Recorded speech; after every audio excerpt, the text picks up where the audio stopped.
Good morning. I am delighted to be here. We've been involved in entrepreneurship at the university from its inception. It's the National University of Trinidad and Tobago, and the youngest kid on the block.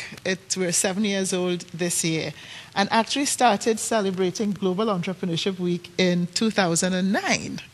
And we did that because one of the young women from the University of Cambridge who helped us set up the program in Industrial Innovation, Entrepreneurship and Management, a graduate program at the university, left Cambridge to go work with the Global Entrepreneurship Week in London, in the UK, and called me up and said, why don't you all do something? So we did something in 2009, and we did something in 2010 at the university. And then last year, Mrs. Rawlinson called and said, would you join with us for Global Entrepreneurship Week? And I said, let me think about that. Sure. We've been doing it at the university and would love to do it nationally. Just in case you don't know, the University of Trinidad and Tobago was set up with a mission to discover and develop entrepreneurs, commercialize R&D, and spawn companies.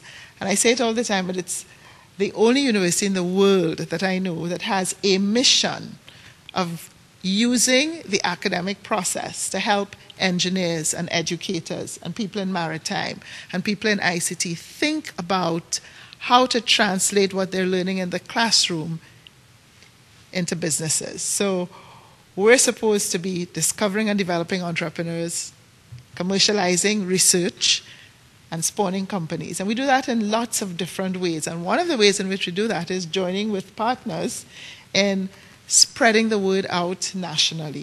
Entrepreneurship is critical to the development of the country. Absolutely critical to the sustained development of the country. And entrepreneurship in ways that move away from the dependence, and I know everybody's seeing it on oil and gas, and with our reducing reserves, and every time you hear it's a few years shorter and shorter. I think now we're down to, is it 7 years or something like that?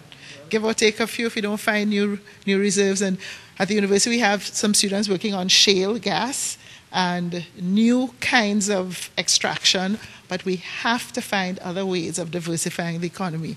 And the way to do that is to encourage people to think of themselves not as going out to find a job, but going out to create jobs eventually. So we don't expect our students to leave university and go start a job the next day. Some of them do.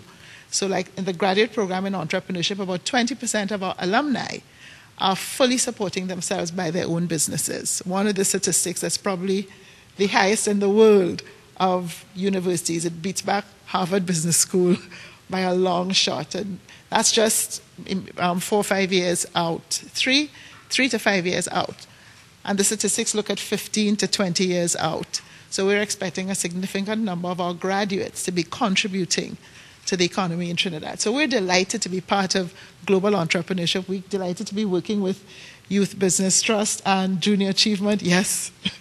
When I saw Errol, I said, yeah. And he said, oh, I didn't expect to see you here. Yes, I'm a card-carrying junior achiever. You're a junior achiever for your entire life. So President of the Year, 19, I won't tell you which year, but delighted to be working with such wonderful partners on just spreading the news. Entrepreneurship is important.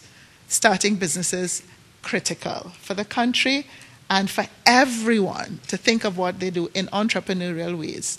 The private sector needs it, the government needs it, the country needs it. So we're pleased to be here and pleased to be part of the entire effort of Global Entrepreneurship Week. Thank you.